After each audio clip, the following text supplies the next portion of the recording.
मैं इस वक्त ब्लॉक जिजबगली के अंदर हूँ। जिजबगली के अंदर अपनी पार्टी के बीडीसी चेयरपर्सन जनाब चौधरी मखना साहब हैं। मैं इनसे पूछूंगा कि आखिरकार ये इस एरिया के अंदर विज़िट प्रोग्राम कर रहे हैं, आखिरकार इनने कहाँ कहाँ पे जाना है, कौन कौन सी पंचायत में जाना है। जनाब, आप कहाँ कहाँ पे जाना है?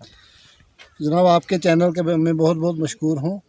तो मैं कल जनाब एजाज़ अहमद खान साहब ने, जो हमारी पार्टी के अपनी पार्टी के वाइस प्रेसिडेंट हैं, उन्होंने मुझे ये हुक्म दिया था कि आप जिज बगली एरिया में जाओ और वहाँ पे हमारे लोगों के हालात के बारे में पता करो कि लोग किस तरह की ज़िंदगी बसर कर रहे हैं। तो आजकल लोग क्या क्या वहाँ पे कर रहे हैं, क्योंकि ड्राइव ये इंक्रोचमेंट ड्राइव जो है वो ज़ोरों पे चल रही है, तो लोगों का क्या हाल है। तो इस सिलसिले में मैं आखिरकार एलजी प्रशासन कहता है कि जो इंक्रोचमेंट है वो गरीबों को नहीं तंग किया जा रहा है, बड़े लोग जिन्होंने बड़ी बड़ी ज़मीनें हड़प की है उनके लिए ये कानून है। देखिए, गरीबों को अगर नहीं तंग किया जा रहा है तो थुरू में दरमाड़ी के मुकाम पे एक आदमी ने अपनी छोटी सी दुकान बना के, एक दो दुकानें बनाई हुई थी, तो उसको परसों से नोटिस आया एडमिनिस्ट्रेशन की तरफ से कि आप एक हफ्ते के अंदर अंदर जो आपने इस मकान को खाली कर दो, तो हाँ, वरना हम इसको गिरा देंगे। उसके गिराने के लिए उसको वहाँ से नोटिस आई है। तो गरीबों को आस्ता आस्ता ये शुरू हो रहे हैं। अब ये है कि जहाँ पे मशीन इनकी नहीं पहुँच सकती है तो वहाँ अभी गरीबों को नहीं छेड़ेंगे। अलबत्ता रिकॉर्डी तौर पे इनने तो ज़मीनों से हम लोगों को बेदखल कर दिया है, और जितनी भी स्टेट लैंड थी, काचराई लैंड थी, या और किस्म की कोई महकमा प्राइवेट रकबा था, उससे हमें बेदखल कर दिया है। अब लोगों को ये पता बेचारों को नहीं चल रहा है कि कागजी पत्री हम बेदखल हो गए हैं।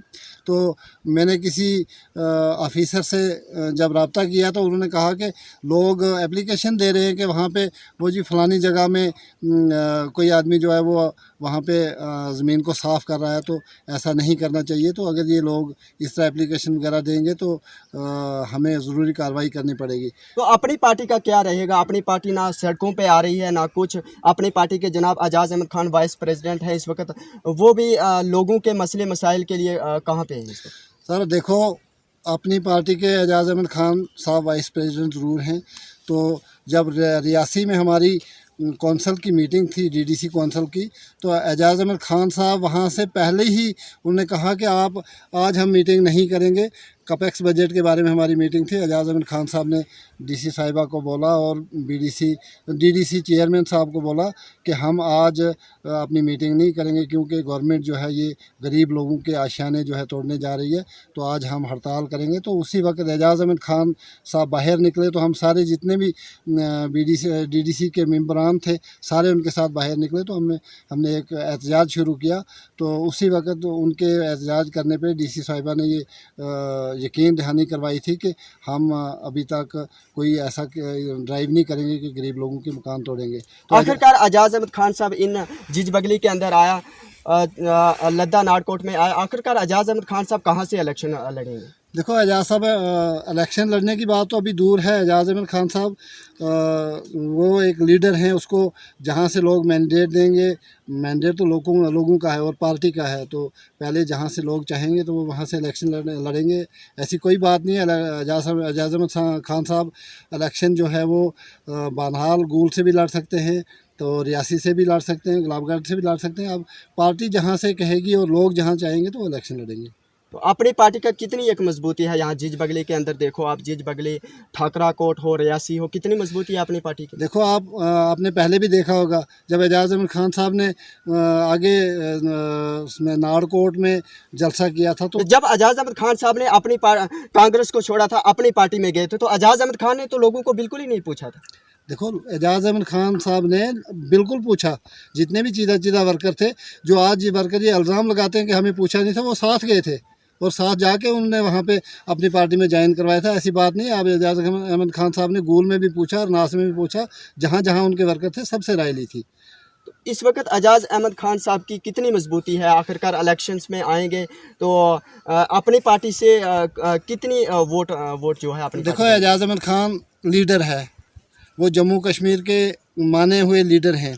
तो जब भी वो किसी कंस्टिट्यूंसी से इलेक्शन लड़ेंगे और बाहरी एक्सेस से कामयाब होंगे। ये आपको आपको पार्टी ने क्या जिम्मेदारी दी है? आप यहाँ से पीछे कौन कौन सी पंचायत को जो है वो टच करेंगे? देखो, मुझे एजाज़ अहमद खान साहब ने कहा कि आपने पूरे जिज पंचायत जो ये ब्लॉक जो है उसका आपने जाके दौरा करना है। जिज बगली में कितनी सारी डेवलपमेंट आपको देखने को मिली है, क्योंकि यहाँ पे डीडीसी भी है, बीडीसी भी है, आपने भी देखा होगा कितनी डेवलपमेंट हुई है यहाँ पे? देखो, डेवलपमेंट के बारे में आप खुद मेरे से जानते हैं, आप यहाँ पे रहने वाले हैं।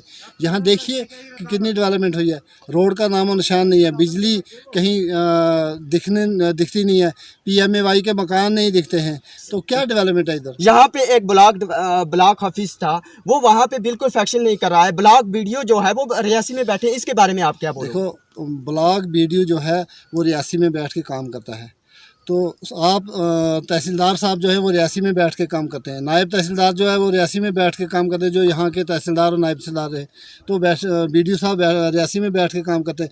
तो आप सबको इतने से ही पता लग जाएगा ये बीजेपी की गवर्नमेंट जो है ये कितना एक डेवलपमेंट करवा रही है। तो इस वक्त तो सरब सिंह नाग जो है वो DDC के चेयरमैन हैं, उनको चाहिए था कि तहसीलदार साहब को यहाँ पर बिठाना, नायब तहसीलदार साहब को यहाँ पर बिठाना, BDO साहब को यहाँ पर बिठाना, और इन गरीब लोगों की आवाज़ जो है तब ऑफिसर लोग जो है वो आगे सुनते तो इनका कुछ न कुछ हवाला होता। इसी समय हमारे साथ एक नौजवान हो रहे हैं, आपका क्या नाम है? चौधरी मोहम्मद रफीक अवाना। रफीक साहब, आपने देखा होगा, आप यहाँ के लोकल हैं, यहाँ पे क्या क्या डेवलपमेंट हुई है? यहाँ पे जीरो डेवलपमेंट है सर।